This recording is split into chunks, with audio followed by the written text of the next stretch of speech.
Le Padre Pio est la 6e plaie. Chers amis fidèles du Padre Pio, bonjour, mon nom est Jean Goyard et vous assistez au programme sur les pas du Padre Pio.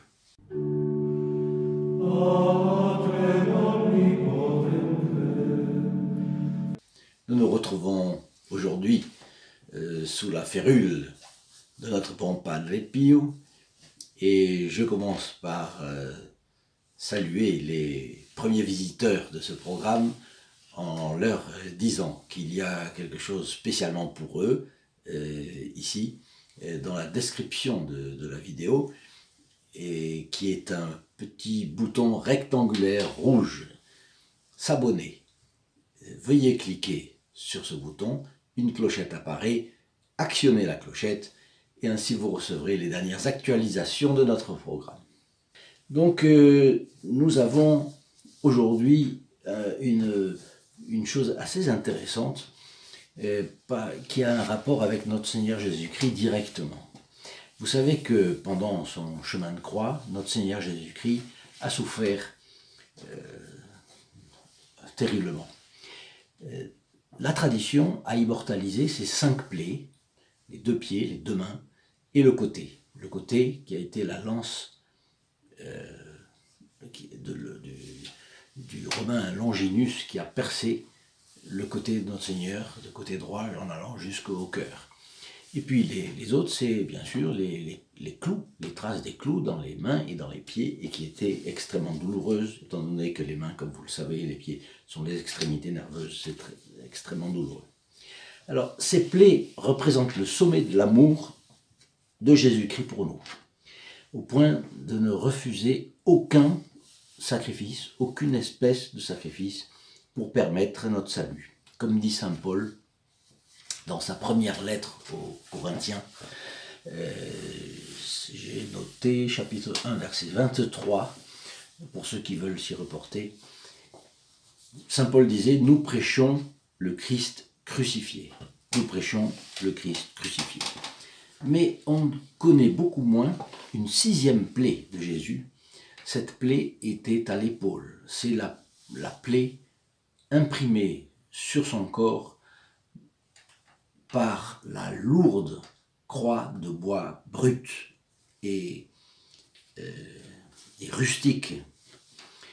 Et cette plaie, elle était beaucoup plus cachée aux yeux des hommes, mais la douleur était atroce, était lancinante. Et c'est que l'épaule de notre Seigneur qui portait ce bois, justement, a été complètement déchirée jusqu'à ce que on voit, parce qu'en fait, on voyait les os de notre Seigneur Jésus-Christ. Et en particulier, celui de l'épaule, n'est-ce pas? Les os étaient à nu. Vous vous rappelez sûrement que plusieurs spécialistes du Saint-Suaire de Turin, des livres et des livres sont publiés rien que pour l'étude du Saint-Suaire de Turin, ont conclu que, en conséquence de la flagellation et du portement de croix, notre Seigneur avait déjà tout pour mourir, et que son corps avait tellement souffert, était tellement torturé que de toute façon il serait mort après cela. Et d'ailleurs, quand vous voyez notre Seigneur est pendu sur la croix, crucifié, et les soldats romains viennent et brisent les jambes des autres crucifiés avec lui, le bon larron, le mauvais larron, parce qu'il n'était pas mort, qu'il fallait se dépêcher avant le sabbat. Eh bien, notre Seigneur Jésus-Christ, ils n'y ont pas brisé les jambes parce qu'ils savaient qu'il était mort. On voyait qu'il était mort. Donc, c'est là que le Romain a envoyé un coup de lance qui a percé le cœur de notre Seigneur, dont il est sorti du sang et de l'eau, et qui est, vous le savez, le symbole de la naissance de l'Église. Il a versé tout son sang, et après le sang, il y avait de l'eau, il y avait de la lymphe, c'est la seule chose qu'il avait, et il l'a versé et là, et créé l'Église. Bon. Alors, on en peut en déduire ce qu'a été la douleur de notre Seigneur Jésus-Christ au long de son calvaire. D'ailleurs, c'est une question que je vous pose et je vous demande de bien vouloir me laisser des commentaires sur la description de cette vidéo. Là en bas, vous avez la possibilité de laisser des commentaires. Est-ce que vous ne trouvez pas que de nos jours, on parle extrêmement peu des plaies de notre Seigneur Jésus-Christ? On parle de la résurrection, de la joie, et on ne parle pas des souffrances. C'est un peu gênant de parler des souffrances, de la douleur. On n'aime jamais entendre parler quelqu'un de ses douleurs, n'est-ce pas? Mais, ces douleurs, elles ont existé et elles existent. Je répète toujours que notre Seigneur Jésus-Christ a dit lui-même, et au Padre Pio, il n'y a pas de passé, il n'y a pas de présent pour Dieu. Dieu est hors du temps. Et donc, pour Dieu, c'est un éternel présent. Donc nous devons nous rappeler des mystères joyeux, des mystères douloureux et des mystères glorieux. Et vous voyez que les mystères douloureux ont le cœur, ont le centre, sont au centre du rosaire. Bien. Donc, des douleurs similaires se sont produites sur les saints stigmatisés, c'est connu, c'est bien connu cela. Et voyons quelques détails sur la 6e plaie du Padre Pio. À la différence de ce que nous savons pour les 5 premières plaies, puisqu'il y a des témoignages de cela, il n'y a pas de témoignages, très peu de témoignages, quasiment pas, sur la 6e plaie du Padre Pio. Et pourtant, nous en avons. Nous avons déjà quelque chose que notre Seigneur Jésus-Christ a révélé un jour à Saint Bernard, le grand Saint Bernard, grand, austère et sublime, n'est-ce pas, le grand Saint Bourguignon, c'est lui qui a participé tellement aux croisades en rédigeant les règles de l'ordre des Templiers à l'époque de son démarrage, c'est-à-dire l'époque dorée des Templiers. Notre Seigneur Jésus-Christ disait à Saint Bernard, pendant que je portais ma croix sur le chemin du calvaire, j'ai eu sur mon épaule une blessure terrible qui a été la plus douloureuse de toutes et qui est méconnue des hommes. Alors le Padre Pio, j'y reviens, qui cherchait à être discret absolument sur toutes ses souffrances et surtout la visibilité de ses souffrances, de manière à éviter toute vanité, a très peu parlé d'elle. Nous n'avons que 2 témoignages. Le premier date de sa rencontre avec le père Karol Wojtyła, qui serait plus tard Jean-Paul II, comme vous savez. Et donc Jean-Paul II n'était même pas évêque à ce moment-là. Et au cours de leur entretien, le père Wojtyła a demandé au Padre Pio laquelle de ses blessures lui faisait le plus de mal, le plus mal. Soit quand le Padre Pio a répondu, c'est à l'épaule, la plaie que personne ne connaît et qui n'a jamais été ni soignée ni traitée. Ceci est tiré de l'ouvrage Il Papa il Frate, le pape et le frère. Le frère, c'était bien sûr le Padre Pio de Pietrelcina. L'auteur en est Stefano Campanella. Et le deuxième témoignage, c'est celui du frère Modestino, Modestino Fucci. Et cela nous est transmis par quelqu'un qui s'appelle Frank Rega, et qui est un Américain, tertiaire, donc du tiers ordre des franciscains, et qui a écrit en 2008, c'est-à-dire 40 ans après la mort du Padre Pio, un article dans la revue des frères capucins, The Voice of Padre Pio.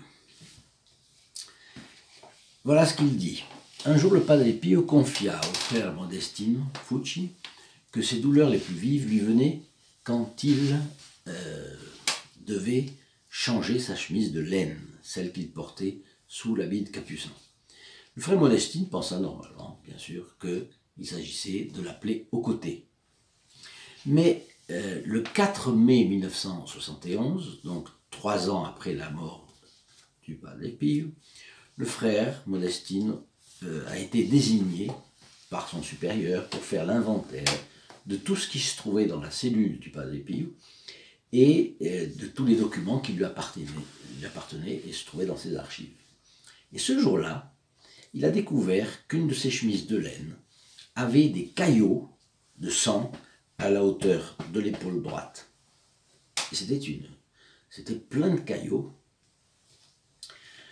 Le soir, le frère Modestine, dans sa prière, demanda au Padre Pio de l'éclairer sur ce que signifiaient ces taches de sang un peu en auréole, comme ça, au niveau de l'épaule. Et il demanda au Padre Pio, parce qu'il s'en doutait, de lui donner un signe s'il avait réellement eu la plaie de l'épaule de Jésus. Et puis il s'est endormi.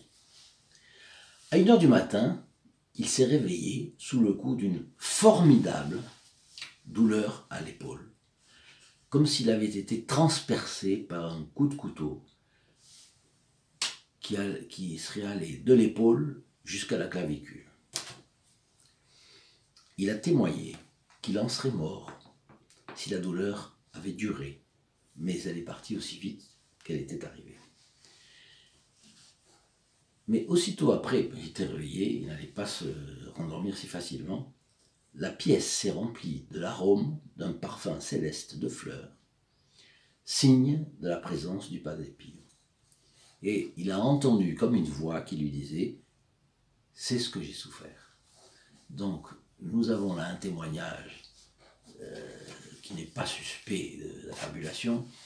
Il vient de la revue officielle des franciscains, des franciscains pour les États-Unis. C'est écrit par quelqu'un qui est tertiaire de l'ordre franciscain. Et, The Voice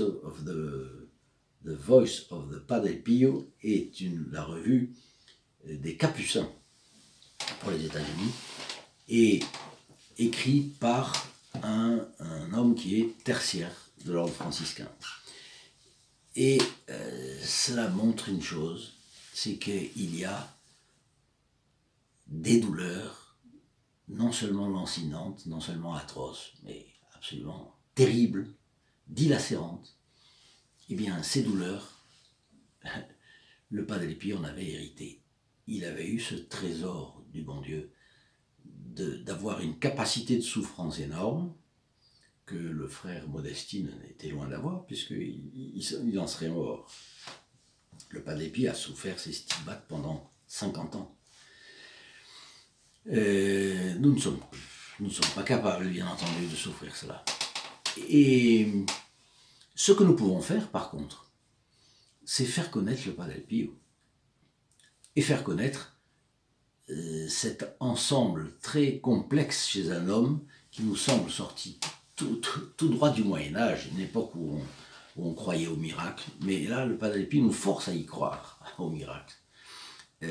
Donc, nous pouvons faire connaître la vie du Padre Pio, son œuvre qui a été une œuvre spécialement transmise par son exemple en confession, en prière et dans sa messe, puisqu'il se consacrait à ces trois choses, mais avec tellement de conversions et de miracles qu'on en reste ahuri.